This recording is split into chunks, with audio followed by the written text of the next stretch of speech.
welcome back. If you haven't seen this book before,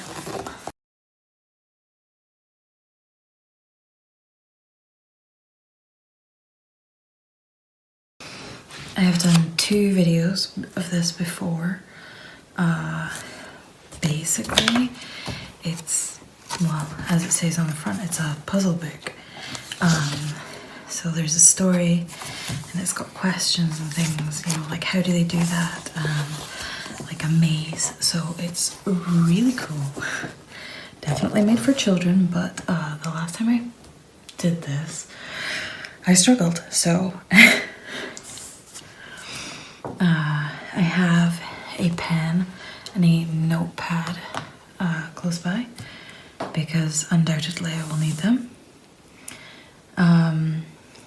I usually try and give you a little bit of time to do the puzzle with me if you wish, or it can just be like a story with a little bit of me scribbling alongside, me sort of talking to myself, trying to figure out what I'm doing as well. So let's jump into Agent Arthur's Arctic Adventure.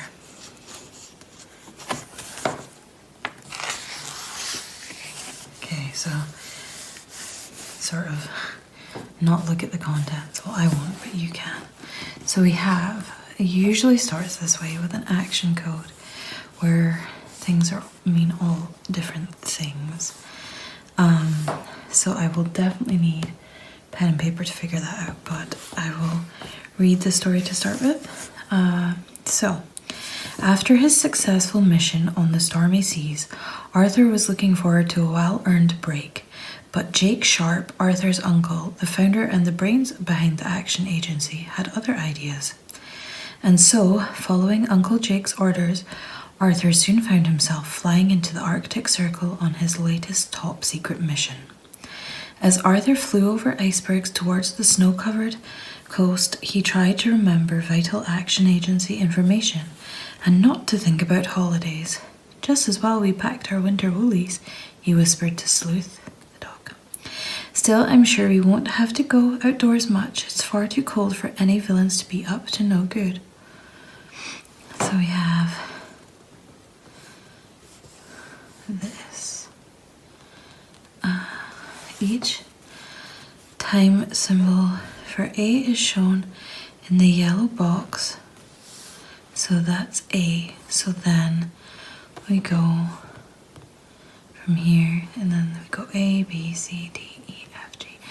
I tried to do this once before without actually doing the symbols for the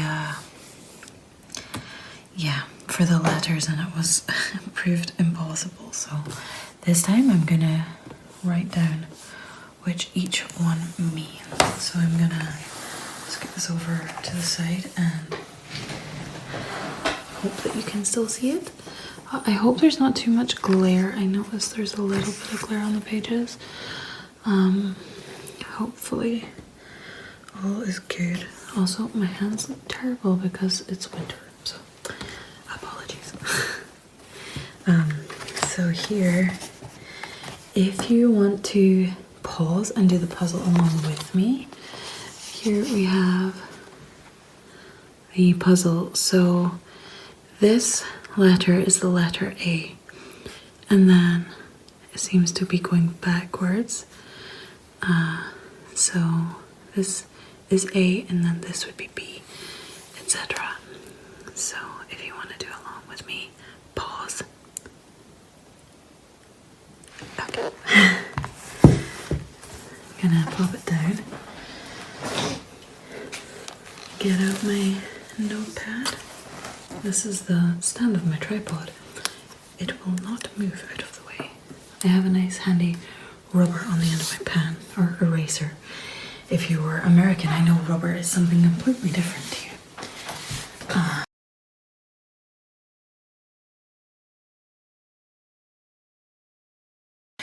So we've got triangle A, B,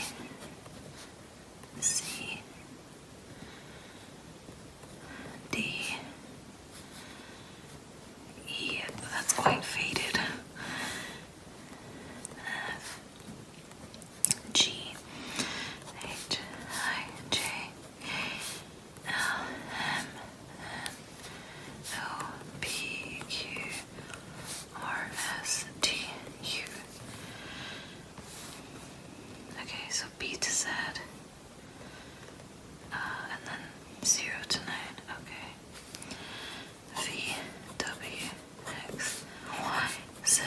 0, 1, 2, 3, 4, 5, 6, 7, 8. Oh. And then 9 by itself. Okay, so H, I don't know why that one was like perfect and these guys are like no. Okay.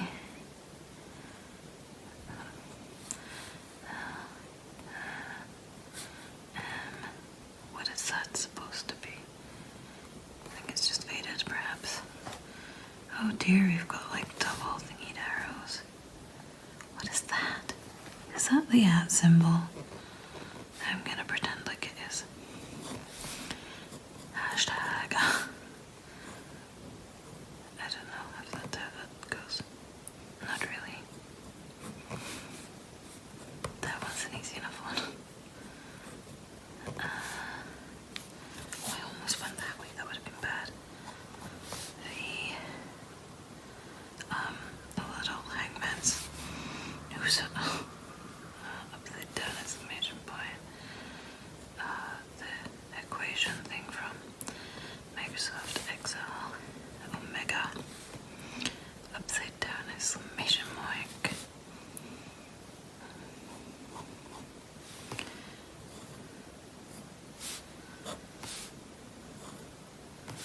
I'm just hoping that by the time I get to the end, they meet again. Yes, they do. Okay, good.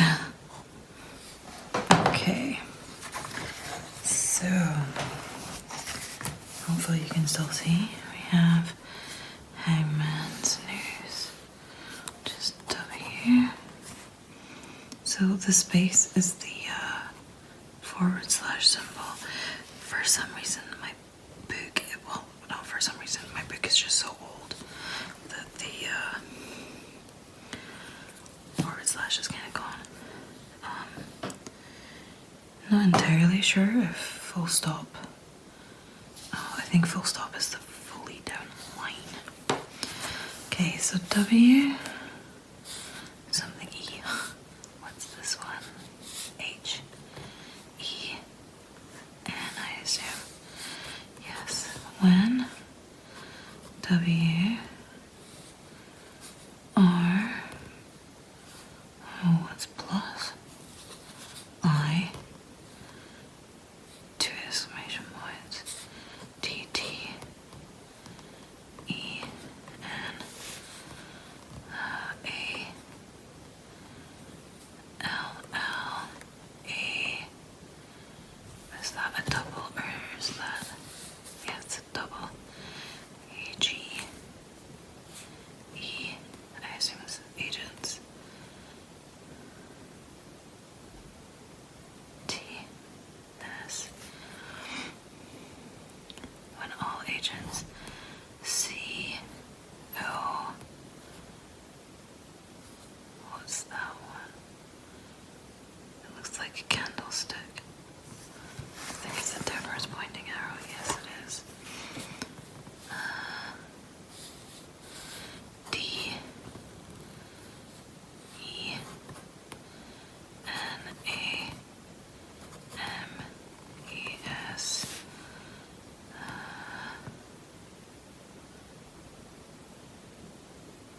What's this one? M.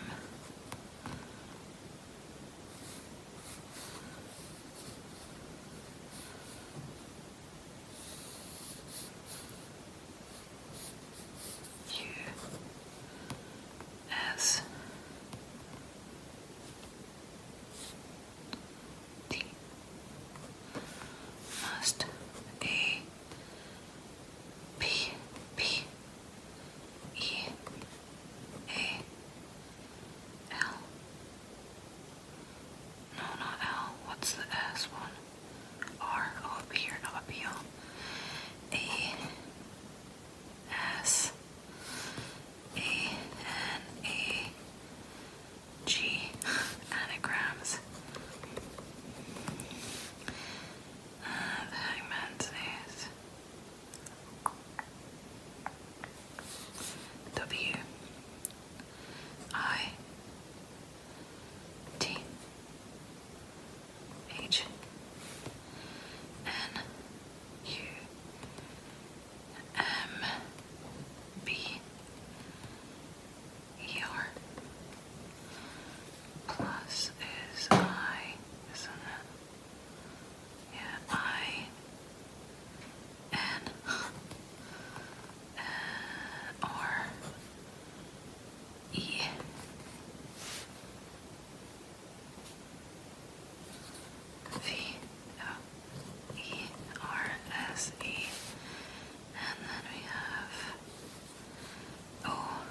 Okay, so when written, all agents' code names must appear as anagrams with number in reverse order.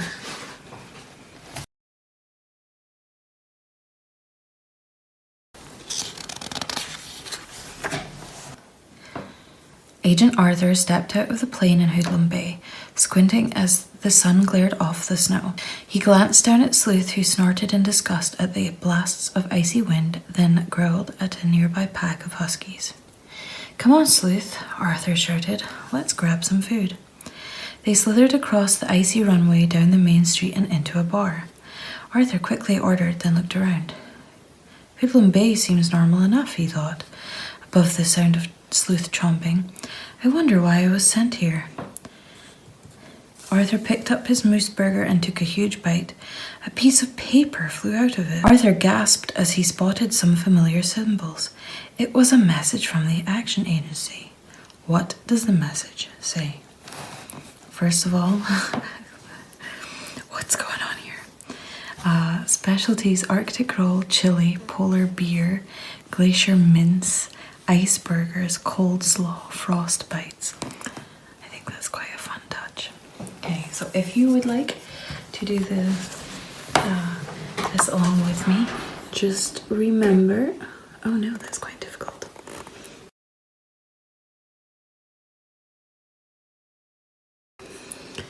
Okay. So remember to use the same decipher as before.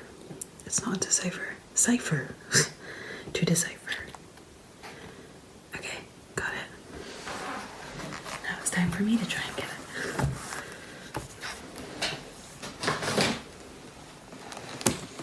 Okay. So the same cipher, and it's still going backward. What I'm going to do is just I know the order of everything, so I'm just gonna rub out the letters.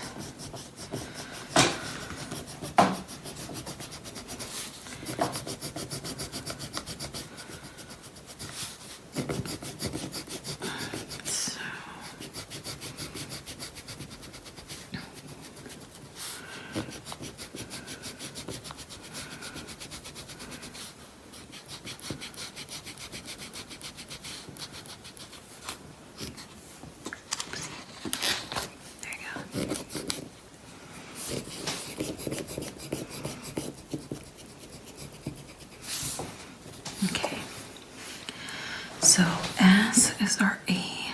So A, B, C, D, E, F, G, I, J, K, L, M, N, O, P, Q, R, S, T, U, W, X, Y, Z, 0, 1, 2, 3, 4, 5, 6, 7, 8, 9. Okay. Cross.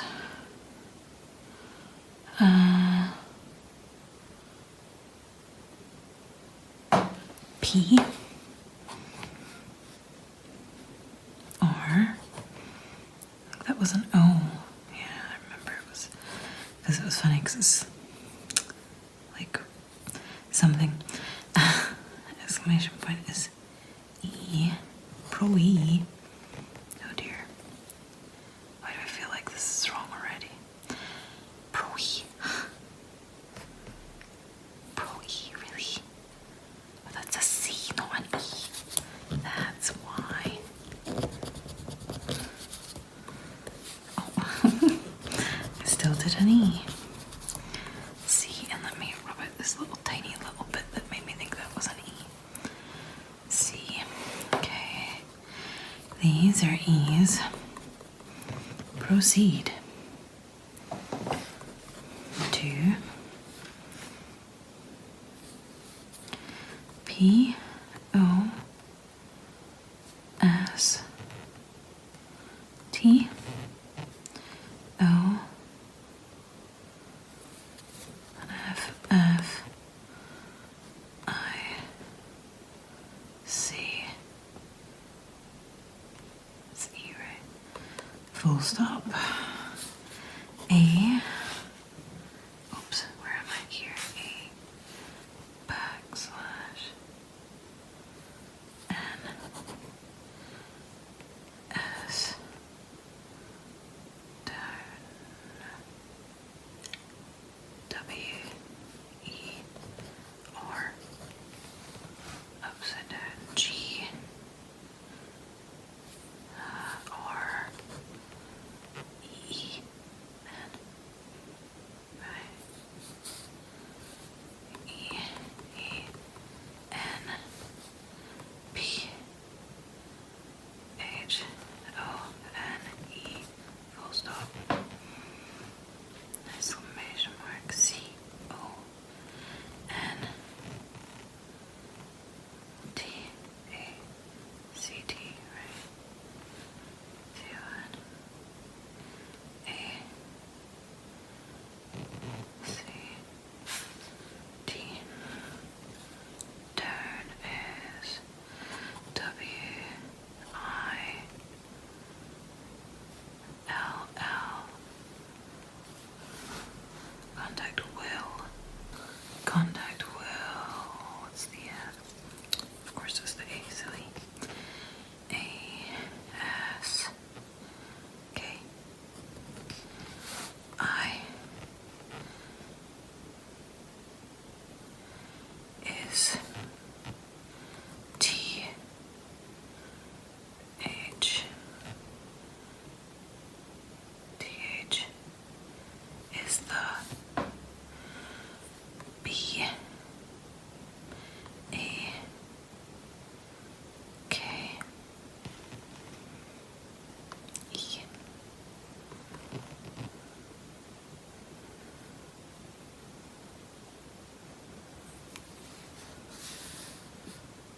what's this one?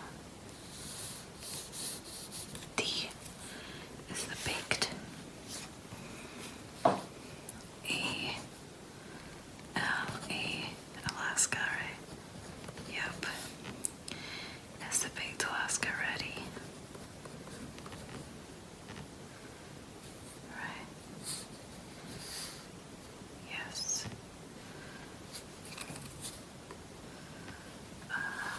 R E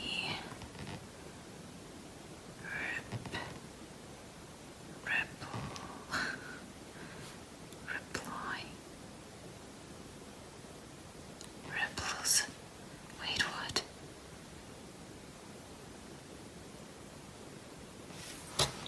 R E P L. That's said, but I think it's supposed to be Y. Yes. Oh, that's terrible. I. It. W I L L B R I G H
So we have proceed to post office, answer green phone. Contact will ask, is the baked Alaska ready? Reply, yes, it will be right on time. Agency kit in locker 13. Key under lettuce.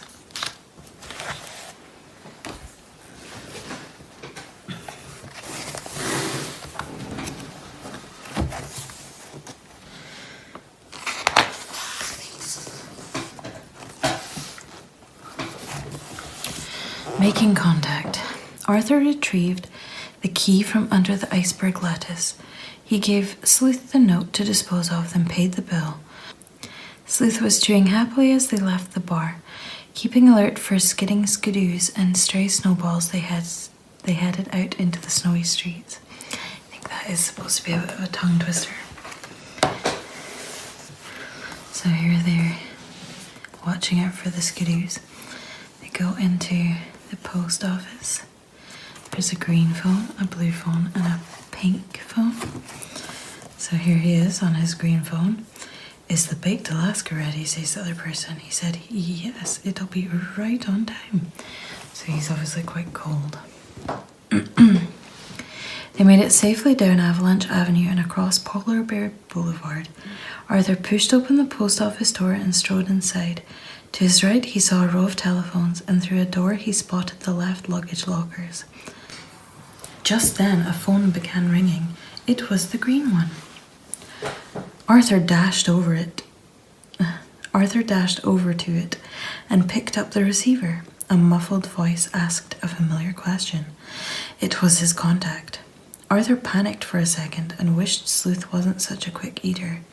Then he remembered what to say. He managed to stammer out his reply and waited.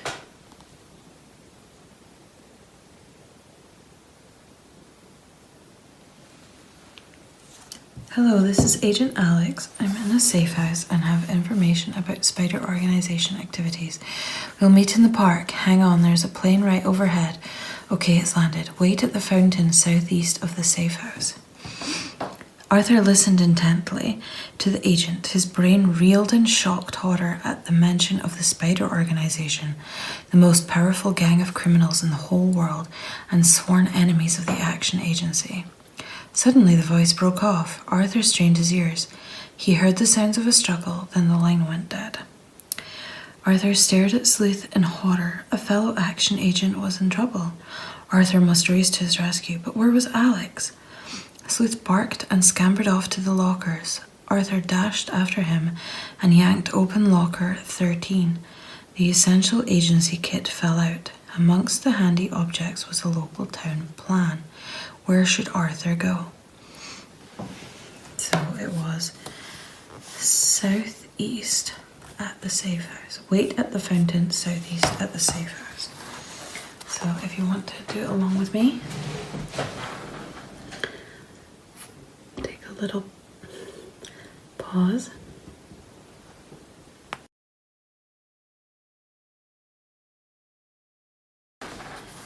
If you're not doing it along with me, I'm going to turn it upside down and you will see why.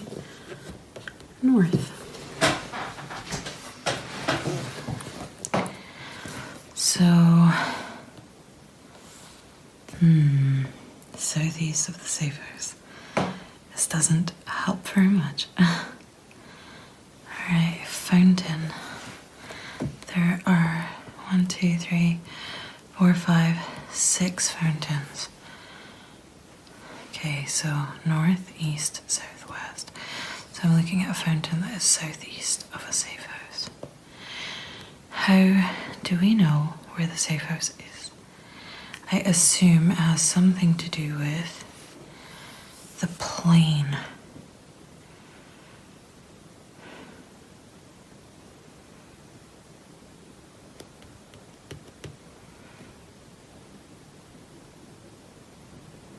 So he said a plane was flying overhead, over the safe house. Yeah, I'm at the safe house and have information. A plane right overhead. So it flies over here, and this fountain would be here, southeast of a safe house. It says southeast, it doesn't say like right flies right overhead here as well. And here and here. Interesting, it flies over many houses. That would be northwest of Fountains. So it can't be this one, because that's not southeast of a plane. It can't be this one or this one. Might be that one or that one. South, well, southeast, directly southeast. It's like, oh, I want it to be skinny. Don't want to draw on my book though. Yeah, it could be here. So it could be that one. Could be that one. No, not that one. So it's either this one or this one. Not so much that one because that's not full southeast. So that's east. That's southeast. Yeah, possibly, but it doesn't fly directly over, like, you know. But does it mean like directly like that on the roof, or like this on the roof? Because if it's this on the roof, then but then that's not directly southeast. I think it's this one. It's either this one or this one. We shall see, I suppose.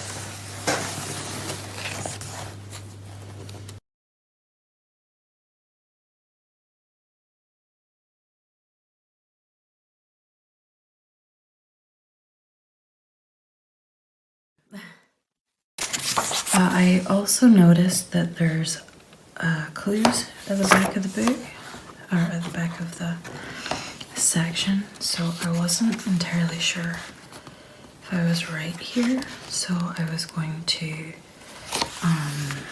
have a wee check of the clues. Page 102. What did Agent Alex say? Look closely at the town plan. Okay. Never mind. So, Arthur to the rescue. So, Arthur's brain reeled for a second, then he sprang into action. Checking round to make sure no one was watching him, he quickly sorted through the action agency equipment and packed it into his rucksack. Arthur grabbed the bag and chased after Sleuth, who was racing for the door. They dashed outside, gasping for breath as the cold air hit them. Arthur stepped on a patch of black ice and skidded around a corner. He careered across the street. Sleuth hardly dared watch as Arthur missed a skidoo and a startled shopper by inches. He's also a very startled fish.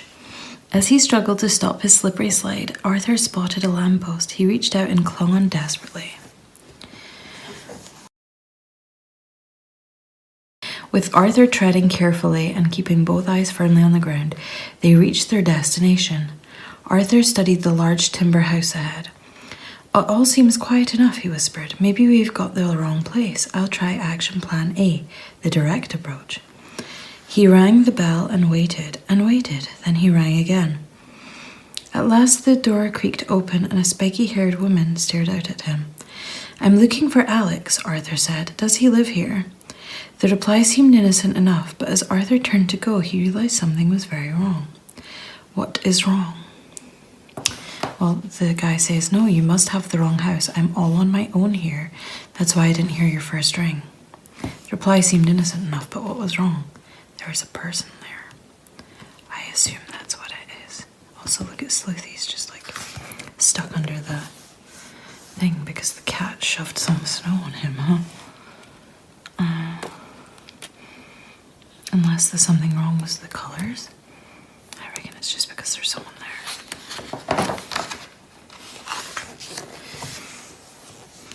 Arthur hastily mumbled an apology to the woman. Then he and Sleuth walked nonchalantly away until they were out of sight of the house.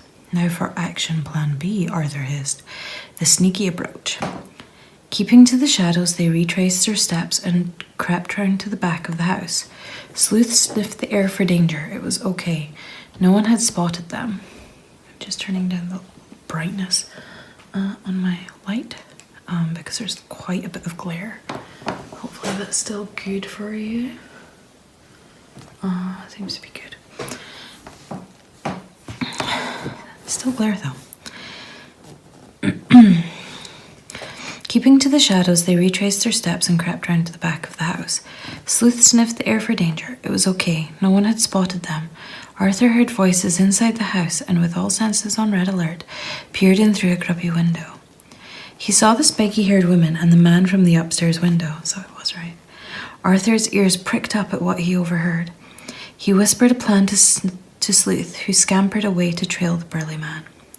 So there they are, walking away nonchalantly, sneaking and looking in the window. Who was that? Just this big burly man.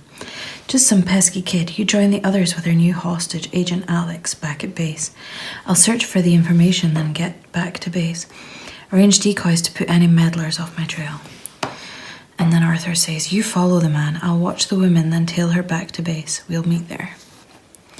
So we've got the woman looking through some sock drawers. I reckon you can look at it after. Arthur looked back into the room and gasped. The woman was methodically ransacking the room. As Arthur watched her closely, he thought that she seemed vaguely familiar. Arthur racked his brains while the woman carried on searching. He grew more and more angry, ripping up floorboards. She grew more and more angry, ripping up floorboards and checking papers and books, but to no avail. Eventually, she vaulted out of the window empty-handed, aimed a furious karate kick at a water bottle, and hurried away. Just then, Arthur remembered a recent action agency file. Now he knew who the woman was, but that still left many questions unanswered. If only she had left something that might give Arthur a lead, but she had been too careful. Or had she? So we have, her name is Belladonna, leader of the Trapper Gang, known links with notorious spider organization. She had this little green note. She dropped it, so she wasn't so sneaky. Okay, these puzzles have been decently okay so far. I'm like waiting for the hard part to come, I guess. The other shoe to drop. Oh, wow. Sometimes I feel like these are very Where's Wally, which is British Where's Waldo. Arthur picked up the card. One side was blank. On the flip side were two strangely written words, but there was no time to guess what they meant. Bella was striding away, and Arthur mustn't lose sight of her. Arthur raced down the street into the busy town square. Arthur spotted a woman who looked like Bella. He was about to follow her when he saw another one, then another, and another. Maybe that's why it seems like Where's Wally? They were all heading in different directions. Which one should he follow? If only Sleuth were there, he could have sniffed out the real villain from the decoys. But they all looked identical to Arthur. I can see that this one has different boots to this. Oh no, she doesn't have different boots. Oh, interesting. Oh no, she does, because this one doesn't have fluff on the top. This one does. He stared at the women until, in a flash, he realized he could work out which one was the real Belladonna. Which figure should Arthur follow? So there's this one here as well, but she's got a different. And hers are different, and the different boots. I reckon it was that one. So fluffy boots, fluffy hood, sort of a dress. So is it this one? Because she's got fluffy boots. This one doesn't have a fluffy hood. This one has a fluffy boots, but the purple is wrong. So it's this one. This one, right?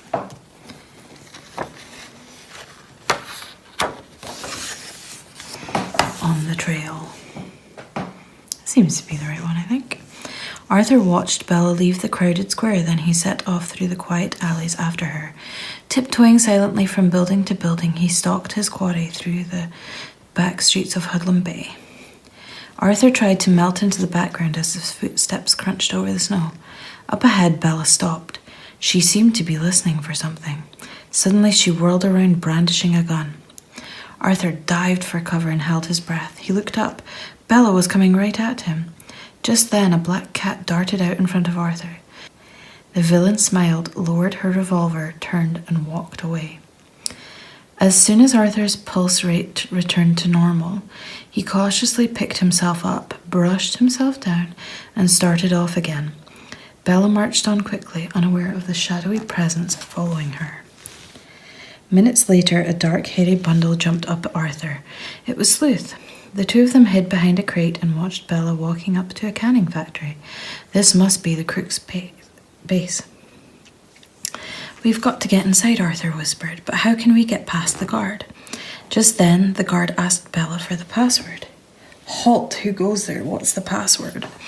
"It's me, you dummy." "Okay, the password is mumble mutter." Arthur couldn't hear her reply, but he noticed the guard checking a card identical to the one Bella had dropped. Arthur realized that the card must be a clue to the password. As the guard let Bella in, Arthur stared at the card and stepped forwards. He was sure he knew the password. "Pass, boss. The rest are waiting inside." "What is the password?" So it says out, and then it's got a Z with an underscore in. Well, so it says in, out. In, out.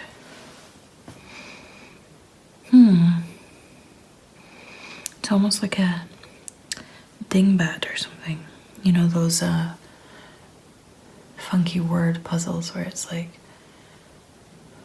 read between the lines kind of thing.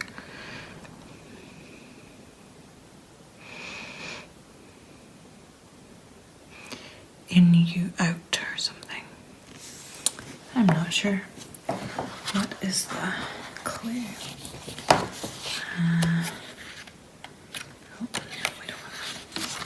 Page 111. Where is the word in relation to the word out? In is inside out. In, inside out? I don't know. Find out later, I suppose. The guard let them pass without a murmur, and Arthur and Sleuth stepped confidently into the canning factory. They were inside the Crook's base. Sleuth wrinkled his nose up at the awful smell, then led the way down a corridor and up some stairs. Arthur cautiously opened the door ahead and crept out onto a balcony. He ducked behind a packing case as Sleuth growled a warning. "Something's fishy. Something fishy's going on here," whispered Arthur as he peered down. "This must be the Trapper gang." Arthur glanced around at the strange assortment of people below. Agent Alex was nowhere to be seen, but Arthur spotted some familiar faces. Who has Arthur recognized, and where has he seen them? Well, this person is Belladonna that they were following. I guess this is a look back sort of thing. Oh, we don't have the guy. This guy, I thought that we'd seen him. We seen that one? Maybe this guy, because he looks quite aggressive. Maybe no.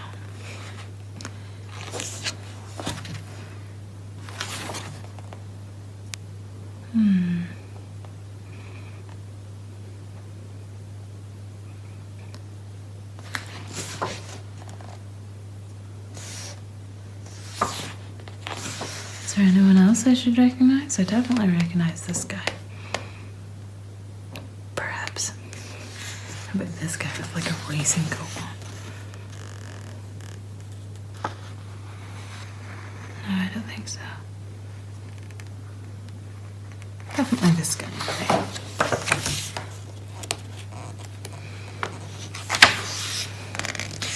Spider plans.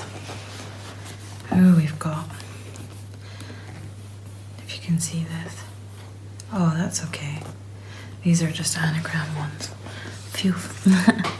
Where was Agent Alex being held, and what devious plans were these gangsters hatching? Arthur decided to investigate further. Sleuth acted as listen-out, while Arthur doubled back, snapped on his torch, and crept stealthily down a dingy corridor. Up ahead was a door. Arthur stopped. Everything seemed quiet. He was just about to try the lock when pain shot up his leg.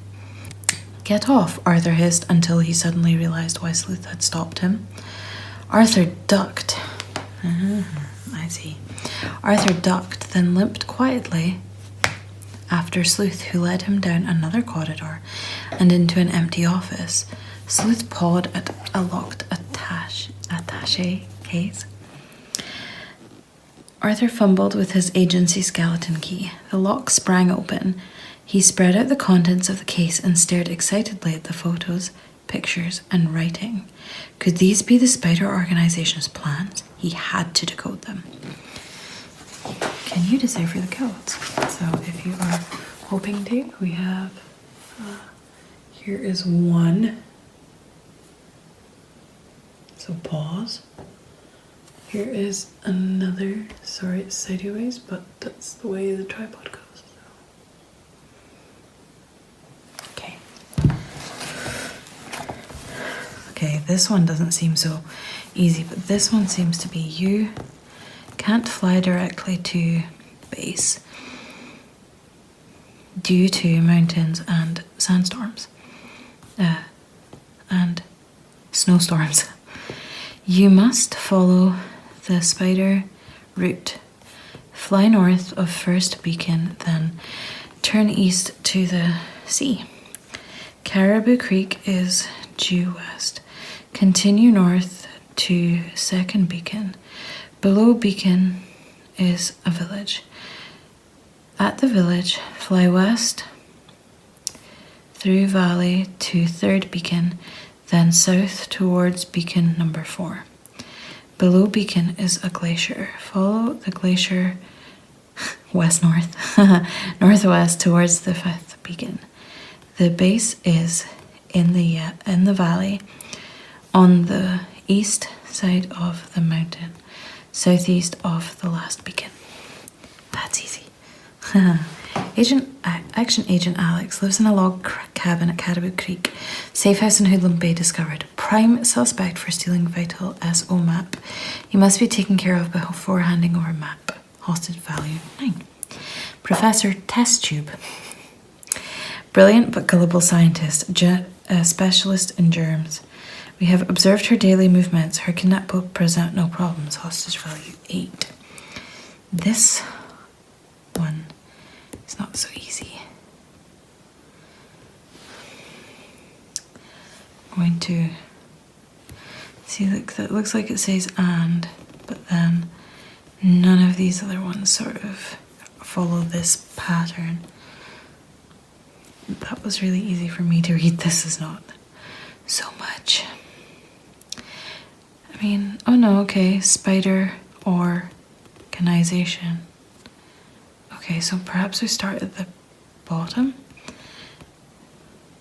Phase 3, Phase 3.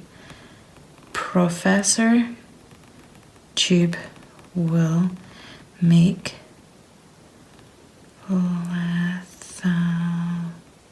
lethal germ bomb. Whoa. Bombs for our rocket.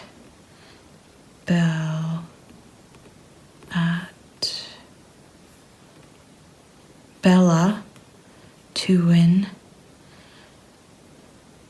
to wind up act 4 activities in Hoodlum Bay. Then return to guard ice station. Spider wants the bomb SARE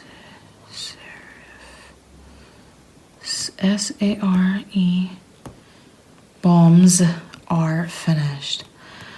WE, we will hold the world to ransom. DD. Why are there two Ds? Demand to total global control. Phase 2. Bella to kidnap scientist professor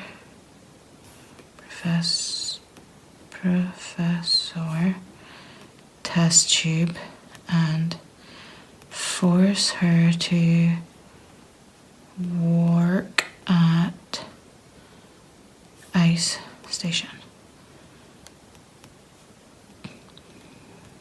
Spider engineers to construct spider rocket. Completed. Oh, so I read phase 3 first. Whoops. That should have made sense with the 1, 2, 3. Phase 1, Belladonna and her and the Trapper gang. Oh, Gnag actually. Trapper gang to build secret. I almost feel like I'm a child at school sounding out words. Secret A5. It's a 5, right? Oh no, secret base in remote part of Arctic base to be called Ice Station. Spider completed. Yay. Oh, what's this say? Spider organization, world domination.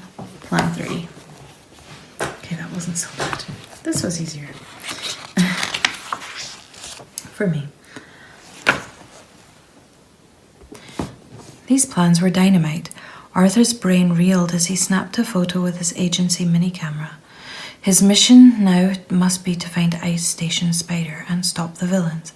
But what about his contact, the kidnapped action agent? Arthur bundled the plans back into the case. He left the office and began carefully searching the factory. Arthur inched his way down a corridor. He had just turned left when he heard faint groaning sounds. Where had they come from? I don't know who made that noise, hissed Arthur, sweeping the area with his torch, but my action agent's instinct tells me that they're in trouble. Sleuth sniffed the air and wagged his tail. The groaning started again. Arthur stared at the pool of light ahead. Uh-oh. He spotted a figure propped up against a packing case.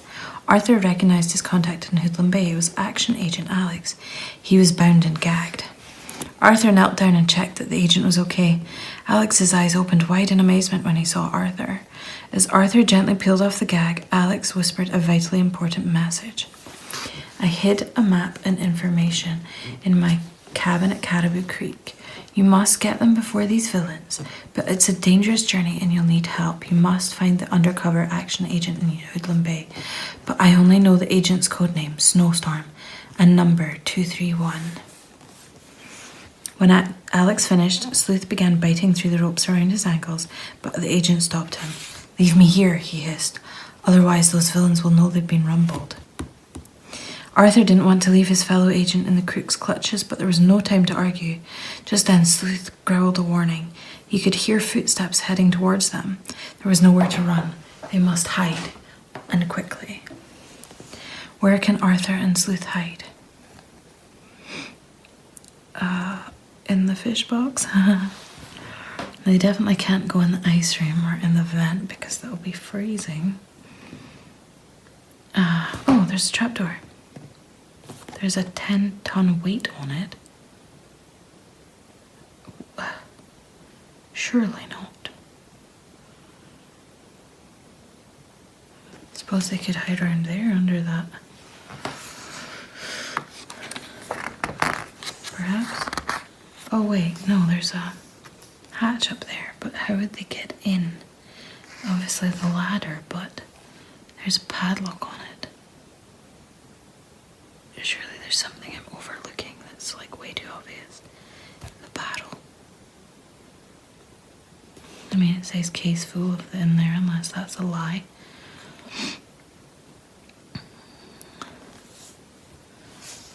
I'm not sure. Where can they hide quickly? Oh yeah, it was in behind the white sheet. The other ones were red herrings. Arthur held his breath as the footsteps approached, then passed by. Throughout the night he heard shouts and the sounds of things being pushed and dragged around.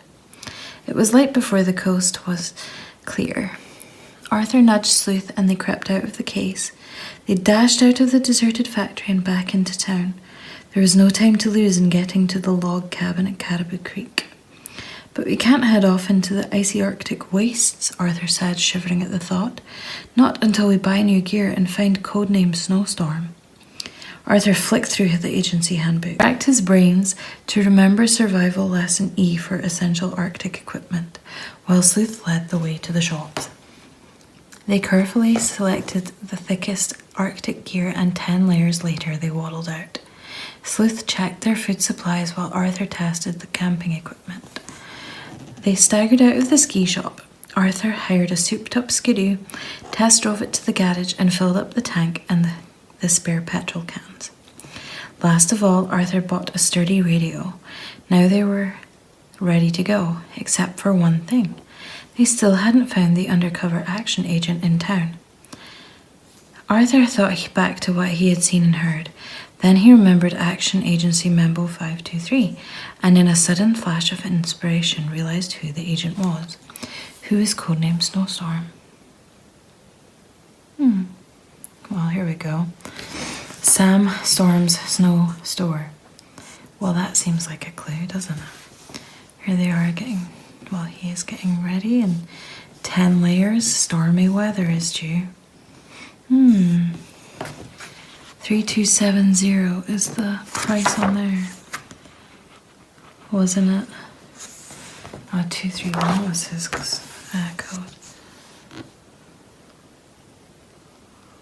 Is there a 231 somewhere around or anything like that? This says 462, which is double what 231 is.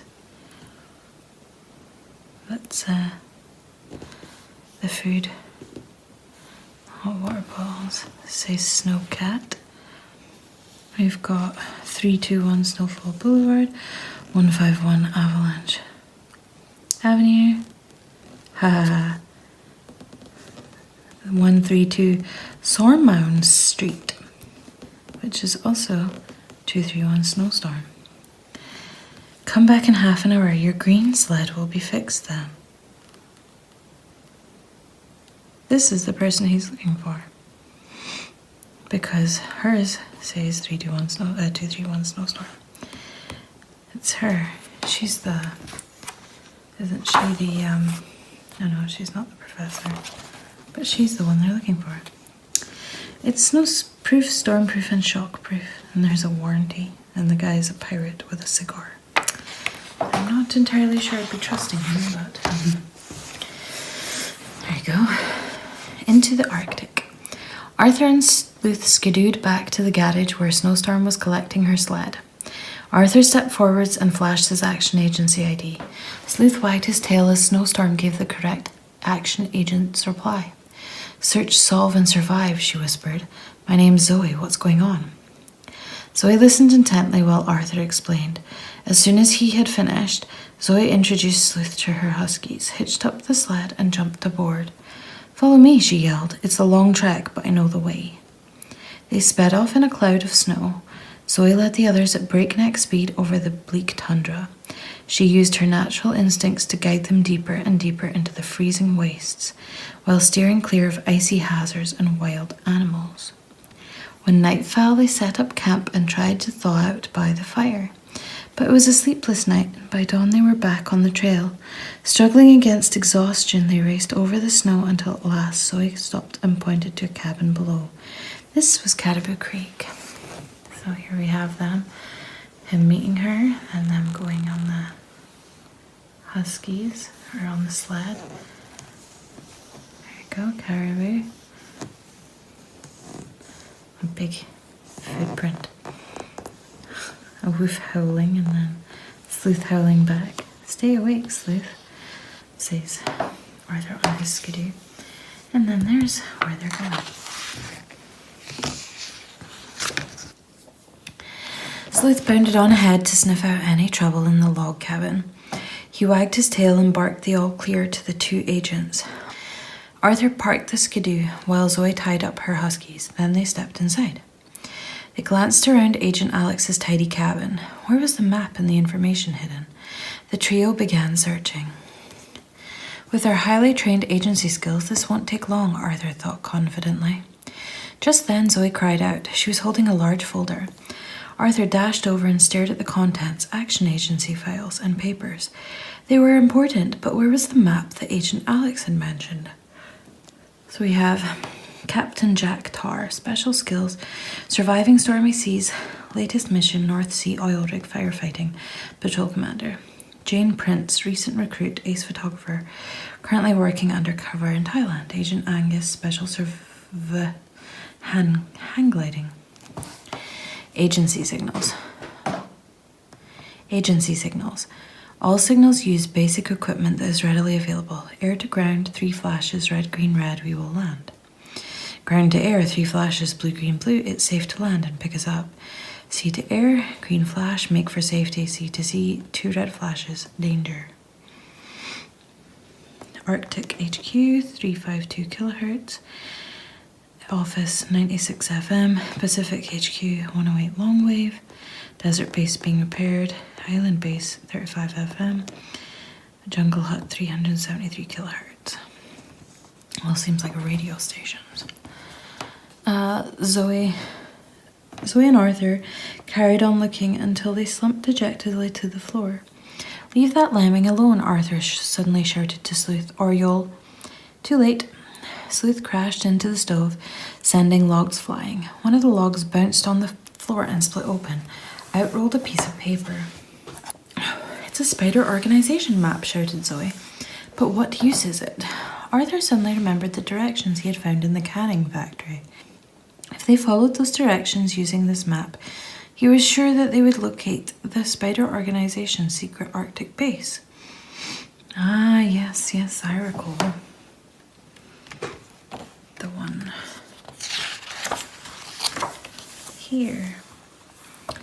Right? It was this one. You can't fly directly to base due to mountains and snowstorms. You must follow the spider route. Fly north to first beacon. North to first beacon. So this is south, so this is north, right? Fly, oh yeah, because here's the, is it? Fly north to first beacon. Then turn east to the north. No, then east to the sea. Caribou Creek is due west. I'm not sure where Caribou Creek is. So, Caribou Creek is due west. Is this Caribou Creek? It's where they are, isn't it?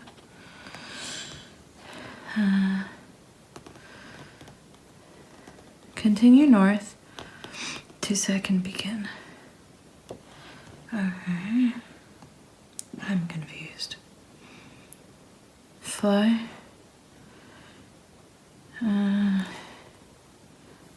North at the first beacon.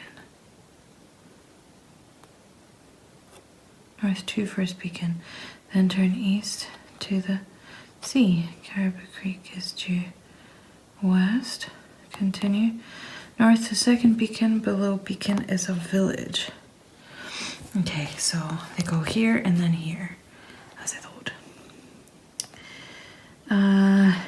At the village, fly west through valley to third beacon. Then south towards beacon number 4. I hope you can see the, I did. Below beacon is a glacier. That's technically a glacier. Follow the glacier northwest towards the 5th beacon. The base is in the valley to the east of the mountain, southeast of the last beacon.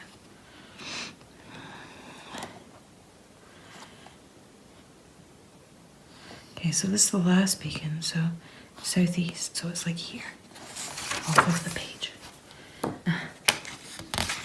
I think skidoo sabotage.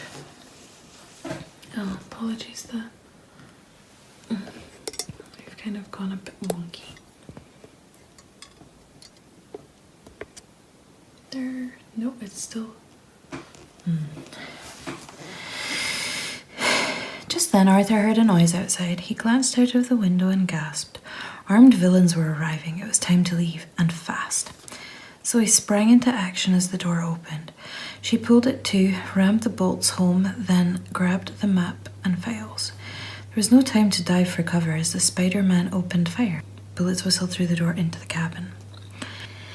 Our only chance is to stick together and make a break before we're trapped, Arthur shouted. Follow me. They dashed out of the back door. Zoe's sled was surrounded. They had to abandon it and sprint for the skidoo. Totally squashed someone on the way past. All aboard, cried Arthur as the engine roared into life. Hold on tight, let's go. The skidoo hurtled away over the snows. Arthur turned to watch the villains disappearing in the distance. He didn't spot the snowdrift looming ahead. It's a bomb. Zoe managed to throw herself clear as Arthur and Sleuth were catapulted headfirst into the powdery snow. Zoe got groggily to her feet. She began making her way towards the muffled cries for help when something on the chassis of the upturned skidoo caught her eye. She gasped in horror. It was a bomb, so that was why the villains had let them escape. Take cover, mumbled Arthur, burrowing deeper into the snow. But we must save the skidoo. It's all we have left since those villains captured my huskies and my sled, sniffed Zoe. She opened her action agency handbook. First, she must identify the bomb, then defuse it. Can you defuse the bomb? The Spider Organization has 3 favorite bombs. Bomb A, to defuse the bomb, disconnect wire joining 2 of the green terminals. Okay, so that one, that's the only one that could be. Ah, I see. They've described them all. To make bomb safe, cut the wires connecting the green terminals to each other. Bomb C, defuse bomb by cutting wire that connects a green to a yellow terminal. So how do we diffuse this one? There is so much glare. So we have, no, that's a red, green to nothing apparently. Oh no, wait, that's green to green. So would we do that? Cut the wires connecting the green terminals to each other. So would we do that? Well, first she must identify the bomb. Okay, so it's not this one because that has an alarm on it. These two have these bits on it. But how do I know which? Switch, I guess, green to yellow or green to green. I don't think we have a green to yellow. So it must be the green to the green. Because this yellow connects to red, this yellow connects to a red, this yellow connects to yellow to red. So we just cut this purple wire because that connects green to green. Hang on. Ah, this green connects to this yellow.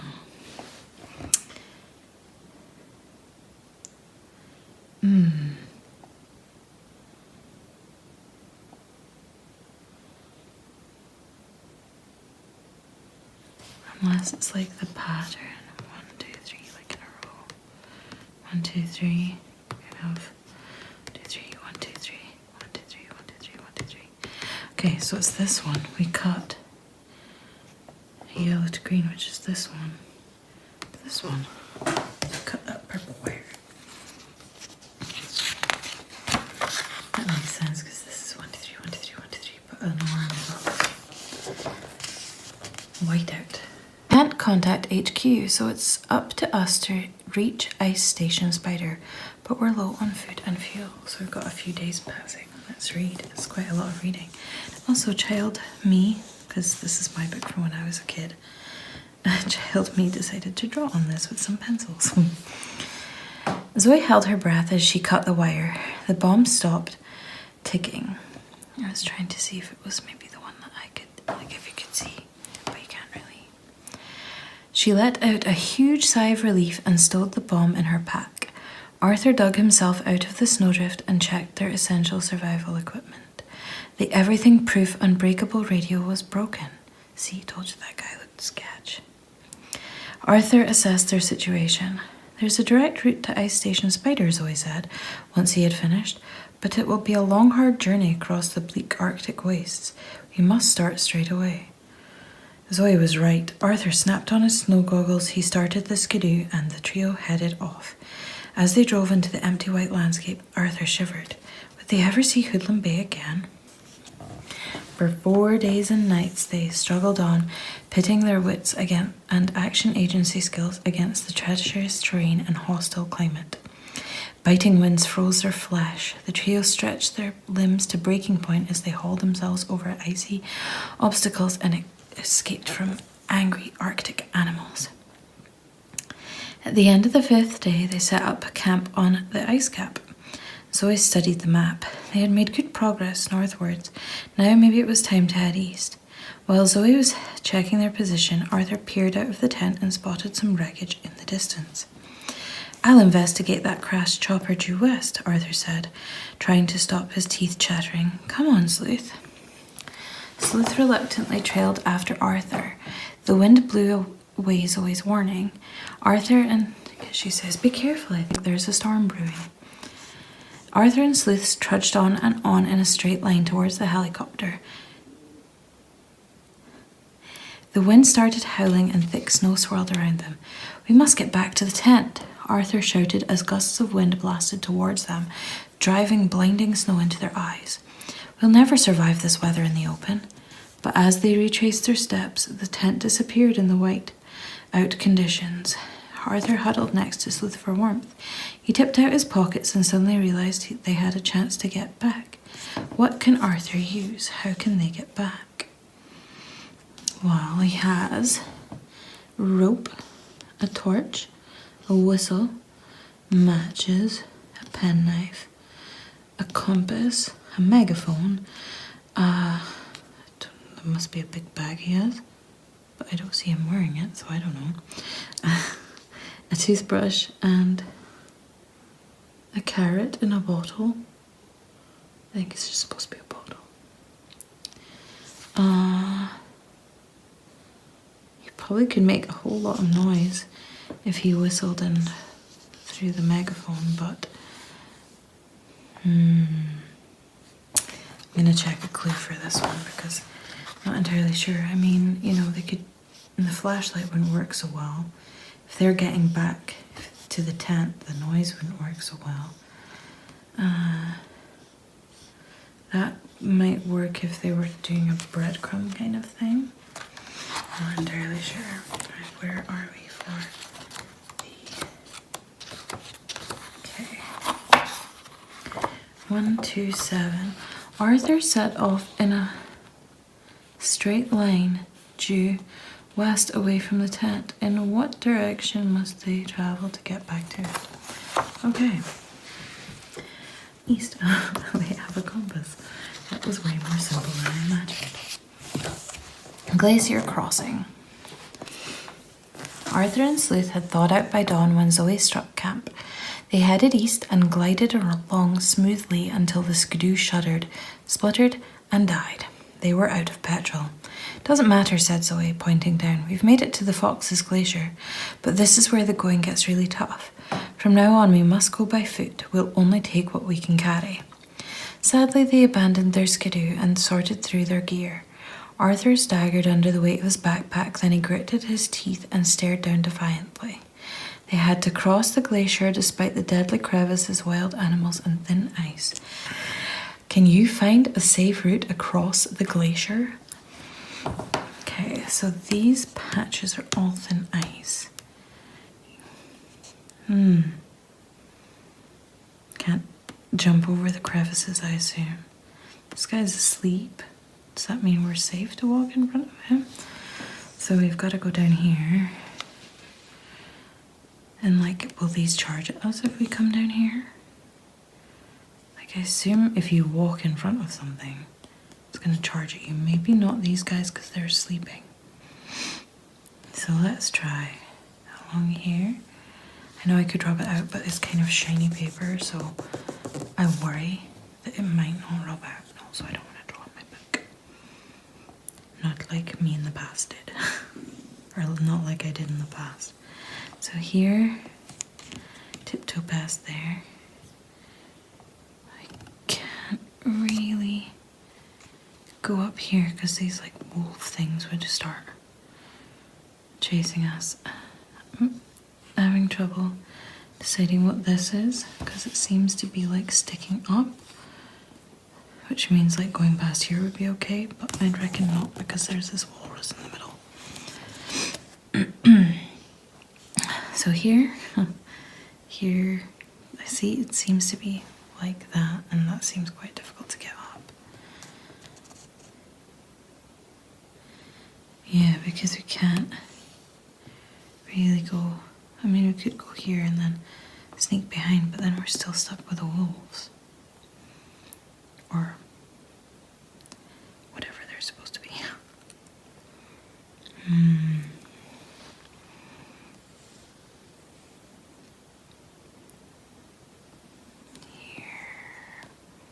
I'm really not sure. Let's pretend we can go up and then down. And then sort of go here and sneak behind this guy. Then they can't see past that. That guy's asleep. Go around. Avoid the thin ice, and then up here. Oh, there's also this guy. Is it here I'm supposed to go up to? I feel like it is here, and then, hopefully that's it. Probably completely wrong. Ice Station Spider. The gentle slope on the other side of the glacier soon became an uphill struggle. Numb with cold, the trio scrabbled for a grip on the slippery ice. At last they reached the top. Zoe peered through the mist. Ice Station Spider was somewhere in the valley below. They must get down for a closer look, but how? Suddenly an ominous crack broke the silence and the ground collapsed from under them. Arthur, Zoe and Sleuth bounced and rolled down onto solid packed ice. Solid packed ice? Their equipment avalanched down the slope and landed around them. Arthur could hardly believe his eyes. The base was right in front of them. They dived for cover as Zoe heard a high-pitched whining noise, but it wasn't an alarm. The radio had fixed itself. Zoe contacted the action agency and listened for orders. Well done, agents. Your orders are to enter the base, recover the germ bombs, and release the hostages. We will be overhead in 4 hours to collect you. Oh, hey, we had signs for that. How to collect. Getting in should be easy, said Arthur confidently. That fence will never stop highly trained action agents like us. That's no ordinary fence, replied Zoe. It's electric and carrying a lethal load. Arthur gulped. How would they get past the killer fence? Just then, Sleuth chased off after an Arctic fox. Arthur sighed. This was no time for games. He began studying the equipment nearby. How can they get into the base? Well, they have 100 pairs of frost-proof long johns artificial fibre.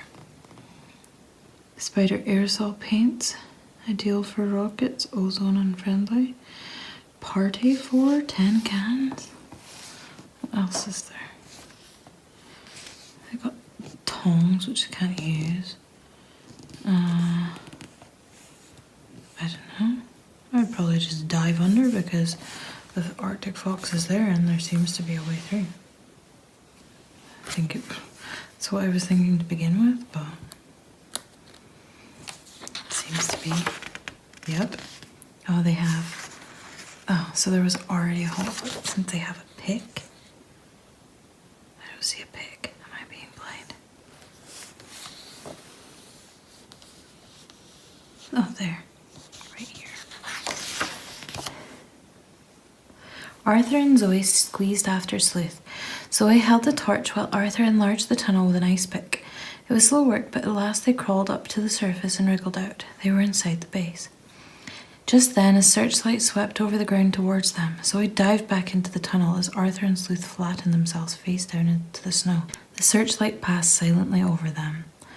The agents leapt into action. Keeping to the shadows, they darted through the camp, checking buildings and dodging guards. They peered in through the windows of 2 adjacent huts and grinned triumphantly. At last, they had found the germ bombs and the hostages. First, they must get the bombs. We need a diversion, said Zoe, smiling, and I've got just the thing. Here's the last germ bomb. I will lock it in the safe with the others. Today's keyword is tarantula, which is probably like 8 legs or something. I'll plant the bomb I defused earlier by the villain's fuel dump, says Zoe. While Zoe was planting the diversion, Arthur and Sleuth watched Bella lock away the last deadly germ bomb. The safe door had just clanged shut when a mean-looking guard rushed into the hut shouting, "Action agents here. Go and guard the hostages. You 3 come with me." Oh. Wrong way around. "Boss, we found the tunnel leading into the base with an action agency handbook in it. Action agents here. Go and guard the hostages. You 3 come with me." Zoe gasped. The tunnel had been discovered. But what about Zoe? Belladonna punched an alarm button on the desk and barked orders to her henchmen. A siren began to wail as the crooks raced out of the hut. Arthur broke into the hut and raced over to the safe. Haha. It'd be easy to open. He knew the keyword, but the console buttons were numbered. How could he tap in letters? Just then Zoe appeared behind him. She began checking the papers on the desk and the walls. Arthur joined her. Maybe they contained a clue. It was a long shot, but they had to take it. How can they open the safe? So it seems to be a word, like whiskey is 1, 2, 3, like 8, 19, 20, and then 4. 8, 1, 9, 2, 4.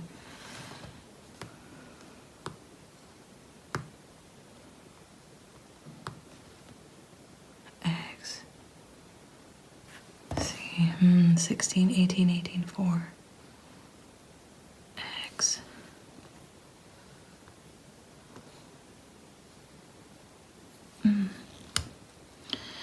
Sausages, steak. Wonders if it was maybe like the old mobile phone. You know, press 7 4 times for S, but it doesn't seem to be like that.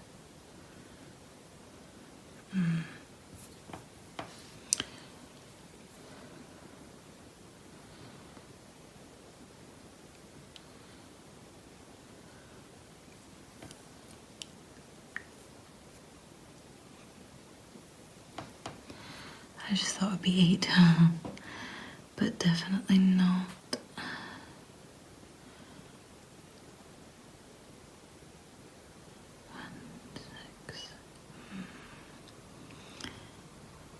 Milk 24, 20, 23, 22.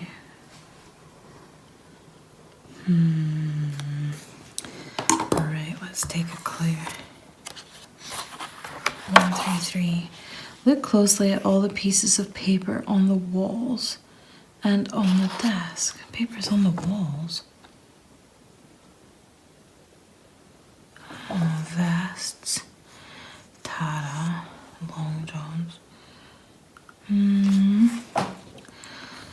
Still not entirely sure.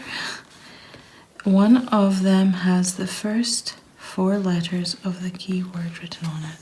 Ta-da. I just said that. Okay, so 5. Tarantula. So 5, 12, 3, 12, and then N. Oh, so we've got all the different letters here. So long John's L-O-N-G-J-O-H-N. So 25, and then T again is 5. U. Sausages would be 6. L. Tarantula be 23. And then A is 12. There you go.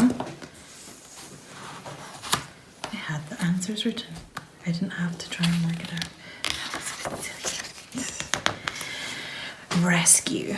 The safe door swung open. Trying to stop their hands shaking, Arthur and Zoe began gingerly picking up the files containing the deadly germs and placing them gently in a steel box. At last the safe was empty. Now they must release the hostages. But what about their guards? I've got something up my sleeve for them, whispered Arthur, producing a knockout gas grenade. It's quick working and has no lasting side effects. Great idea, said Zoe as they crept outside, but what's happened to my diversion? Just then an enormous bang echoed through the camp. Zoe smiled. That should keep the villains busy. Arthur tried the door to the hostage hut. It was unlocked. He and Zoe tied scarves around their faces. Then Arthur lobbed the grenade into the hut. 5 seconds later, the action agents followed. They were just in time to see the guards slump to the floor, asleep. Sleuth disarmed them while Zoe and Arthur untied the Dobie hostages, hauled them out of the hut, and locked the door behind them. Agent Alex and Professor Tube soon came into the cold. They stared around in amazement. Ice Station Spider was in chaos. The fuel dump was ablaze, and gang members were racing around trying to put out the fire. They were too busy to notice the agents and the freed hostages. Suddenly, Sleuth's ears pricked up. Above the roar of the flames, he could hear an engine. He barked at the others, and they stared upwards. Arthur spotted a dark shape hovering in the sky. It's an agency helicopter, he shouted. We're saved. But it's not landing, Zoe yelled. Zoe was right, and Arthur suddenly realized why. The chopper needed landing signals. Arthur racked his brains. He knew where to get the signals, but what were the correct ones? That was here. Oh, perfect. So safe to land and pick us up. Blue, green, blue. Because ground to air. Perfect. No escape. Arthur ducked under the rotor blades and jumped onto the helicopter, seconds before it roared up into the sky. Mission accomplished, Arthur yelled as he saw the germ bombs and everyone safely aboard. Not yet, boomed a familiar voice from the cockpit. Arthur gasped as the pilot turned around, smiling. It was Uncle Jake. Detachments of backup agents have landed to round up the villains, he said, handing Arthur a piece of paper. As you know the situation on the ground, I want you to check that we've covered all possible escape routes out of the base. Arthur stared at the list and peered down at the chaotic scene below. The agency seemed to have all the routes covered. Have they?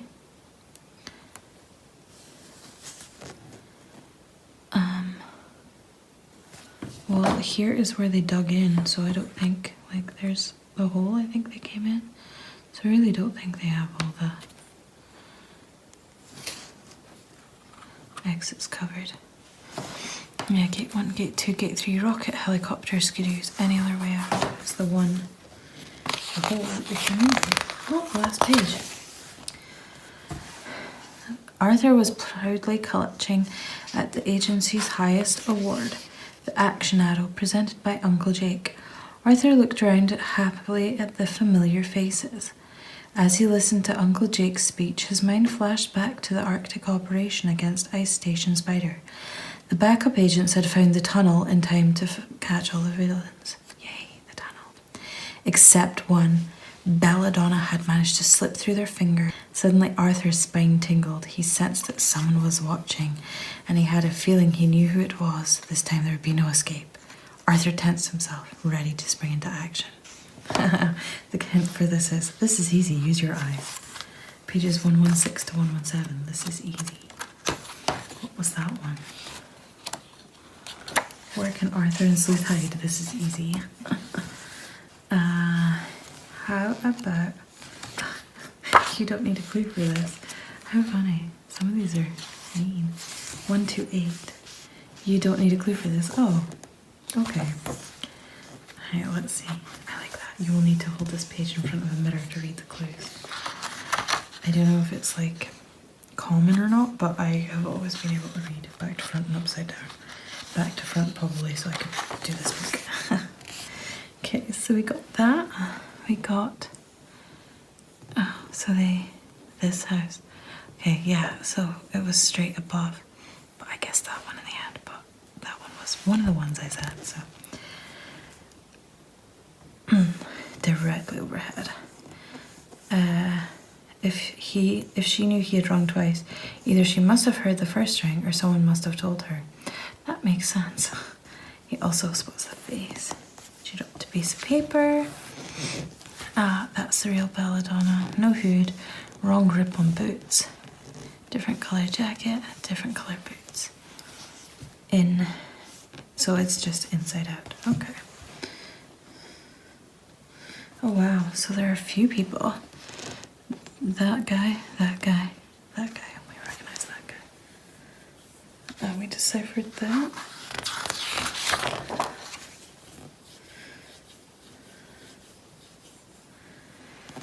And that's the only place where they can hide. She's codename Snowstorm. Oh yeah, it's an anagram of her name. That 132 is her number written backwards. Oh, so my direction was wrong. We cut this purple wire. Yes. Arthur and Sleuth stepped off from the tent, walking in a straight line towards the crashed chopper. Before they reach it, they're forced to turn back and retrace their steps. They walked west towards the chopper, so Arthur realized they must head due east. Use the compass. So here's the safe route. Oh, that's where I went. I didn't go there, but I suppose you can't really skirt around. Here. Oh, because he can't get over. I was just like, well, he'd go around the side. Here, which I did go. And then here, which I did go. Good. The tunnel. God. Some of these were easy, but some of these were way more tricky.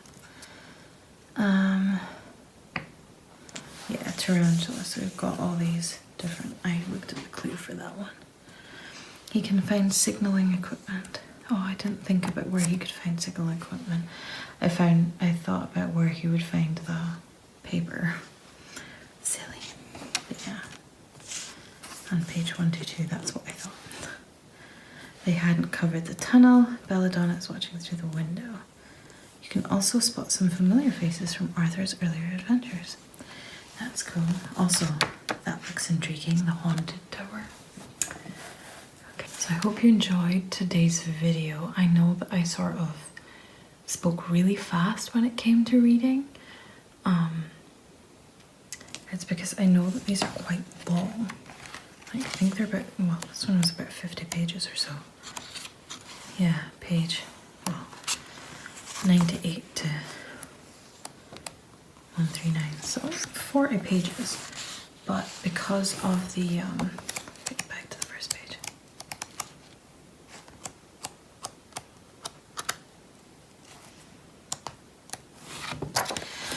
But because of working out the puzzles and things, I didn't want to take too long. So I kind of went a little bit quick on the reading. So if that was too fast and you'd like me to slow down, or if you'd like me to hold up more to the camera, then let me know. I thought it was kind of a good idea to let you guys try and decode the codes, the messages, I suppose. So yeah, let me know if you want to see more, if you want me to slow down a little.